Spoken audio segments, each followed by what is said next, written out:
Welcome back, everybody.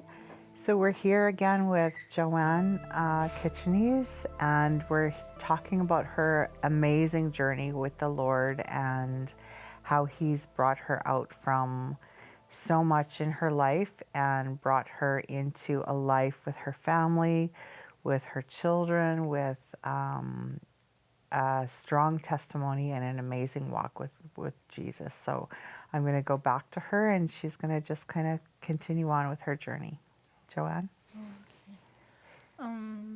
So last time we were just kind of at the part where your mom had left you now.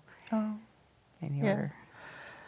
So my mom left, and my dad tried to take care of us, tried to do normal life, but he was working a lot, so I didn't really see him.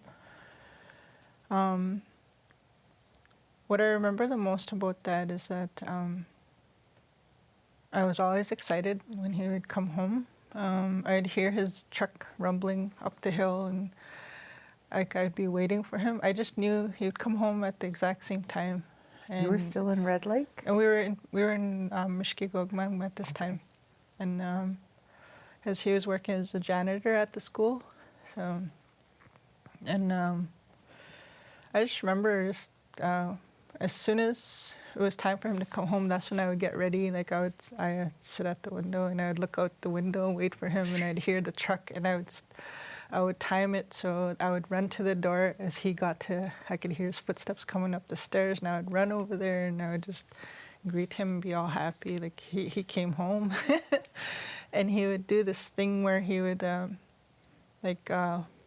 just, I don't know, we would do this thing where he would say Snoopy or whatever, and he would kiss my baby finger, and I just loved that. And that was my dad, and I'm thankful for him. And but yeah, and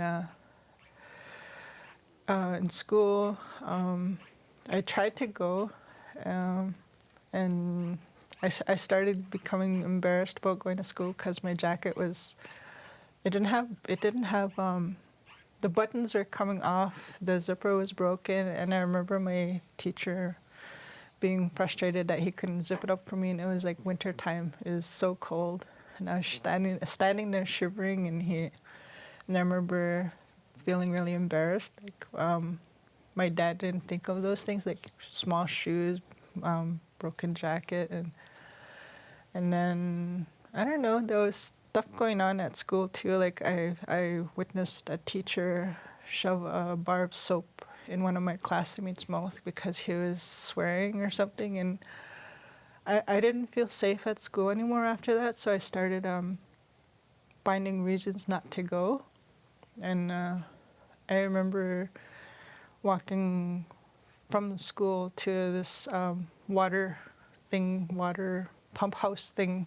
And the door was open, and that's where I would go to stay warm because I didn't want to get in trouble when I went home. So now I would wait there till it was time to go home, like school was over, then I would walk home. My dad already knew all this, like I wasn't hiding anything from him. But yeah, and it wasn't too long after that, my dad, as soon as my brother Stephen turned 18, my brother said that my dad gave him the keys and said, "Here you go. You take care of your sister, and yeah, you guys are on your own basically." So, and yeah, I waited for him to come home, and pretty soon the food ran out, the oil to the furnace ran out, the phone got cut off, and yeah, and he never came home. And I remember just being hurt, like, and still, like, I was happy that there was nobody there to try to tell me to go to school or anything, but at the same time, I was just a kid. I needed my dad, I needed my parents, and You didn't have any knowledge that you were facing absolute survival? No, I didn't know what was going on. It's just like, Wow. had to figure out everything on my own, had to figure out how to cook, how to just basically navigate everything by myself. Like, my brother was there, but he he was trying to figure out life himself. Like, I think he was just trying to, he was just He was yeah. 18, and how old were you? I was like 13, 14, around there. Wow. I was just, yeah, I remember there was parties at the house. There was a lot of smoking up and parties, and I remember being afraid. I remember a heater in my room because there was this, we had no heat coming in the house, and then we had to use heaters and big heavy blankets, and the windows were busted out, and just I would sleep with my shoes on or my shoes right by the bed because I was afraid somebody was going to come in the room at night, or just anything would happen. And that's how I lived for most of my preteen years. And my best friend would come to my house and walk with me to school. Like, she was trying to encourage me to keep going. But I was like in survival mode. I couldn't even focus on school. I don't know.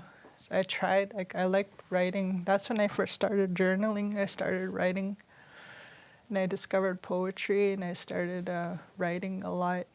So what was the, like, you said earlier on in your life you had reached out to adults and you'd reached out to people to try and, did you do that again? Not at when some I was point? like in my teens. I think I just stopped. I learned that you can't really trust people. You can't really rely on adults, or you can't tell people stuff anymore, I guess. I don't know. I just didn't think that nobody would hear me anyway. So that's why I started writing.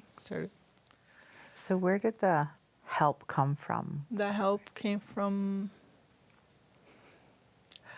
I was sent out to high school when I was like around 16.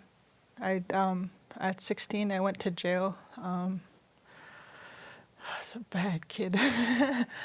But yeah, I went to jail, and I remember sitting in jail thinking, I don't ever want to be in jail again. Sitting there looking out the window, and I saw my brother Peter's name etched on the wall, and my brother Peter had committed suicide a few years prior, and I remember thinking, like, this is not the life. This is not the life that I want. This is not for me.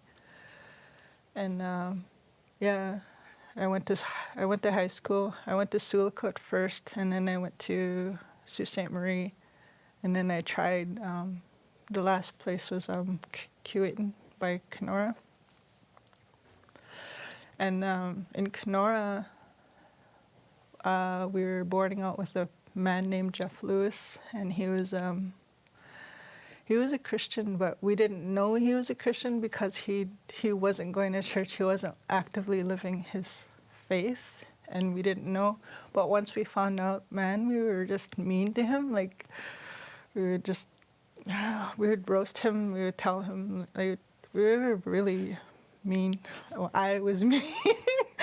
I was really mean to him, and I would tease him about being Christian and say, like, if he cussed, we'd be immediately on him about it or whatever, just anything like that. And at the time, I was dealing with all that depression and suicidal thoughts and all that, and just basically trying to find love too, I guess, trying to figure out where, like, I don't know, trying to find something. And I was really searching, and he said that kind of was a turning point for him. Like, that's when he realized that he needed to dig in more, because he had that truth, he had that hope that he knew I needed. So he started inviting us to church, and I remember I hated the church. I never wanted to step inside the church because church was for people who were good, perfect. They had clean lives, like nice clothes, and they had families. Like, those are the kind of people that belong in church, not me. Like, I was too dirty. I just didn't belong there. That was my mentality. Like, I didn't understand it, and Yeah, and he started inviting us and everybody, and we went a few times, and then people went home for after the school year was done. But I stayed on with him, and by then I was like 18, and I remember asking him like, "Do we really have to go to school, or can we just stop going?" And he said, "You're 18 now. You're an adult. You're an adult. You could do whatever you want." Is basically what he said. So. And then I stopped going to school. I didn't like school either. As I struggled so much because I missed huge chunks of school, like in grade school and all that, like because of the way I grew up. So I wanted to learn, but I just, I don't know, had these barriers. So but eventually he invited me to this Easter meeting. Yeah, I remember him asking me, and I got really mad, and I said, "Well, fine, then I'll go if that'll get you off my back for asking, like just to ask me, whatever." And but we got to the parking lot, and I just couldn't go in. I guess I felt shame. I didn't recognize it as shame back then. I just couldn't go in, and I said, "No, I can't go." And he said, "Okay," and drove me back to the house. And the next night, same thing. He asked me, and I went. And I made it to the door, but I couldn't go in. And I said, "I can't." And he said, "Okay," and he drove me back. And I tried again another night. And these were like, you know how those tent meeting kind of, they go for a long time and for days. So that's what, it was Pastor Linklater that was holding these things. And so there's all kinds of people in this church. And the third night we finally went, I went in there, and I made sure to sit at the very back because I wanted to make sure I had a way out because the door was just right there. And so I sat there, and people just kept coming in, and more people, and then they had to put more seats behind me. And I don't know, like at least 3 or 4 extra rows. And I didn't want to disturb nobody, didn't want to bother nobody. I didn't like being that close to people. But yeah, and then the preacher started preaching, and he was so loud, like just, he was talking about sin and Jesus and all this, and then he started talking about love, and I started to get really uncomfortable, and I was like, I don't know, I can't handle this. And so I went to the bathroom, but I could hear him in the bathroom. It was like he was standing right beside me still preaching. I was like, can't even get away from him in here. And I really wanted to go to the door, but I knew I had to step over all these people to get to the door, and I wasn't about to do that because, I don't know, it was just too much people, and it was too crowded and too loud. And then I sat there, and I didn't want to move, and Jeff was beside me. And all of a sudden, the pastor started talking about love, like Jesus' love being pure and perfect. And he was just started describing the Lord, how God is love. And I sat there, and I was like, I want that love. Like I want God. I want Him. I don't want anything else. And I knew I needed that, and I broke down, and I started crying, and I was like, I really want God. And pastor's wife, I could feel Jeff moving like beside me. I guess he was frantically waving at the pastor's wife to come to talk to me.